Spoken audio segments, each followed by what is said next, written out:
dedicado al heavy metal nacional e internacional. Hoy tenemos un programa realmente espectacular para ustedes. César, vení por favor. ¿A quién te vas a ir a ver corriendo en este momento? Me está esperando en el Hotel Joey Tempest de Europe para una nota especial para MTL, exclusiva, no empieza sin mí, mirá, así de fácil. Pero mirá vos, qué novedad y qué sorpresa. ¿Pero qué te está esperando el remix? ¿El remix? No, me están esperando acá, de hecho, los cartoneros para llevarme, o sea, pero llegamos al hotel, nos espera Joey y vamos para adelante. Bueno, Vamos a estar en exclusiva para MTL con Joey Tempest, el cantante de la mítica Europe, la agrupación sueca que en algún momento nos deslumbró allá en los 80s con clásicos como The Final Countdown o Carrie o Superstitious, pero la banda es mucho más que eso, hoy en día está en otra etapa y con Joey vamos a tener una nota, creo yo, especialísima. You have 3 shows in Argentina. So now you can tell me or give me a little balance about this visit particularly. Yeah, I'm hooked on mate. It's over. I have to have it all the time, all day long. That is your best memory of this tour. Absolutely, it was fantastic. No, it's been a great stay. You know, first time in Argentina, 3 shows. We got to visit the more southern parts in Neuquén and obviously beautiful Buenos Aires twice, 2 shows.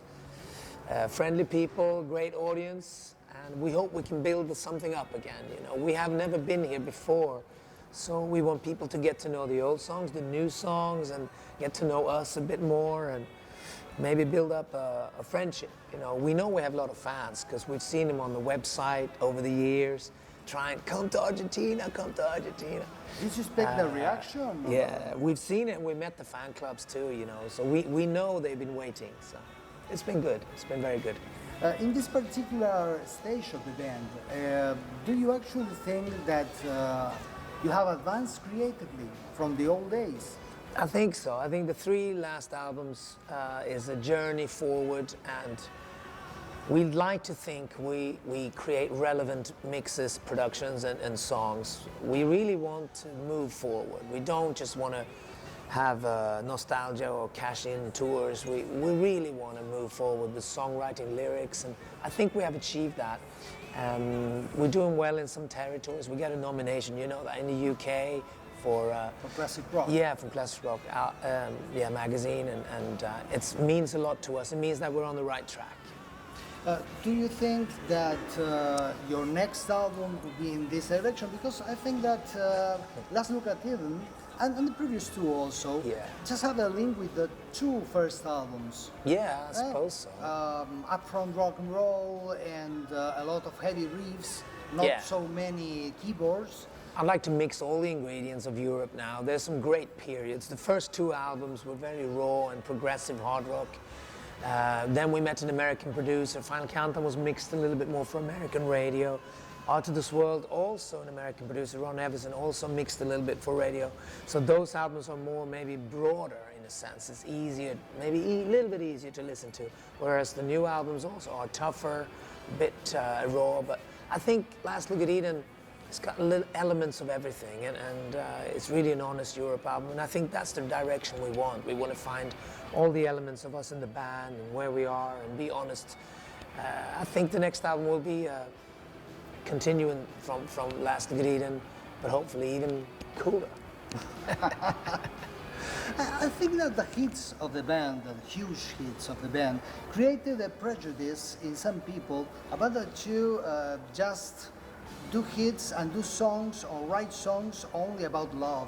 And there is a lot of things. I was amazed just knowing that New Love in Town was about your son. Oh yeah, my son was born 3 years ago, and I came up with that lyric that night. It was late night, and I thought this New Love in Town, and I had that in my head.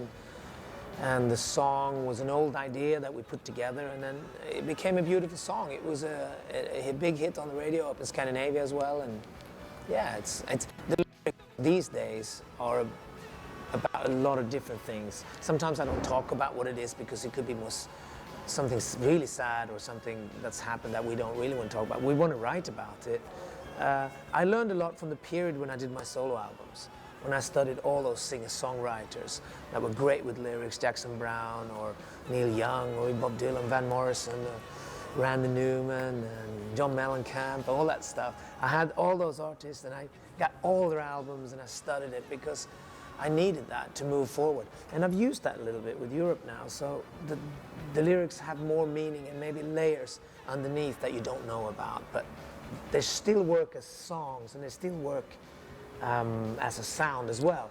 But yeah, I think we moved along with the lyrics. Yeah. Did you feel comfortable as a solo artist or you miss the band? Yeah, I don't feel comfortable so much with strangers in the band. I love playing with studio musicians or touring musicians that are professionals. I've done it a few times. It's great because they're so talented and everything, but I miss the bond between that we made when we were teenagers. It's so strong that it overrides everything, so we're so lucky to play together now. Final Countdown was a cornerstone, of course, of the history of the band, but it also brings you a lot of grief and problems. Yes, I know. Grief. Oh my. No, it's a little extreme to say that, but you know, it's a big hit. There was all the success, Yeah. but there was some internal problems created with all the success. I think that that was one of the reasons that Jones got away, for instance. Yeah, maybe. So how is your relation with that song anytime you play it now?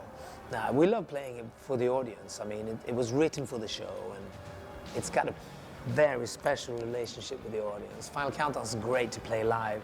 I mean, we don't listen to it at home or in the car anymore, but we don't sing it in the shower. But you know, it's a great tune. It's very unique. It's so different, and it also connects people, and it makes a show really exciting. I don't know about what you mentioned about David Bowie, that Oh, it was yeah. an influence to the song. Yeah, one of the first singles I bought was Space Oddity with David Bowie, and I was so intrigued with the lyrics about him floating in space and, you know, being up there. And when I wrote Final Countdown, I just remembered it, and it was in my head, and Final Countdown. I had the title, and then I was thinking, what can this be about? And I was singing over and over again. And then these ideas came from the first single I bought from David Bowie, and he was up in space. And I was interested in space at that time. A young man was sort of interested in all the universal things and the space. So yeah, it inspired that lyric a bit, yeah. Do you consider yourself a lyricist? No. Could you write lyrics for other people and just lyrics? Or just the whole package? No, I'm a songwriter. Uh-huh. I don't write so much for other people. I get asked many, many times, but I say no most of the time because it's so much to do with Europe and it's so much to do with emotions, and it's hard for me to let go of something.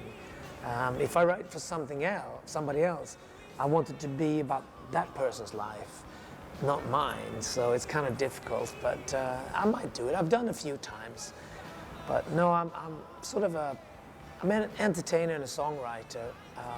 And a frontman. Yeah. A good one. Yeah, thank you very much, thank you. I love frontmen though. I mean, Freddie Mercury or even back to Paul Rodgers, the way he stood, you know, he started it all really with a mic stand, having it on the side, just looking really cool. And you know, a lot of people have copied Paul Rodgers, and then you had Robert Plant, great frontman too.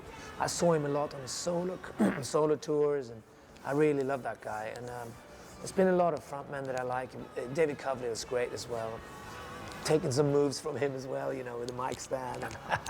And the whole idea with the spinning of the mic. Yeah, the That's spinning. mine though, I think. Uh-huh, Yeah, I hope so anyway. no influence there. No, not that one.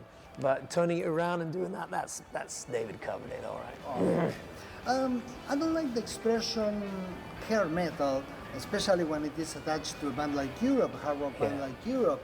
But in your case particularly, at first, some people from the companies wanted you to get a haircut, Oh, also yeah, sing in yeah. Swedish, and so there is a rebellious sense to it when it comes to hair. How do you feel about that tag, hair metal? It's strange, you know, because when we started in 82, 83 I should say, they didn't have that term. They didn't have many terms at all, really. Heavy metal they had, and British metal, and that kind of thing, and hard rock. But all those other terms came later in the 80s. For us, it's strange. We just call things hard rock. Sometimes we can say heavy metal, but classic rock entails a lot of music for me. Classic and hard rock, that's a lot of stuff. Then I suppose you can go the heavier stuff, you know, I tend to refer to as metal maybe, or something like that. Okay. Could you please tell the people how did you feel in the shows in Argentina? Because when you mentioned at the radio the other day, I was amazed that you actually had that sort of communion with the guys. Yeah, there's a connection, all right, between Sweden and Argentina, I think. That was what I was talking about. Yeah, I know, there's something in the air, you know, and we love it when they start singing, because then we can rest. So the audience sing for us, you know, that's nice. We didn't know what to expect of Argentina, but it really worked out. The connection is there, and there is a friendship with the audience, and we have enjoed the audience very much. Is this really the best job in the world? Yes, it is. And I have the absolute best job in the world, because I'm frontman of a great rock band. I mean, you can't get a better job. It's amazing.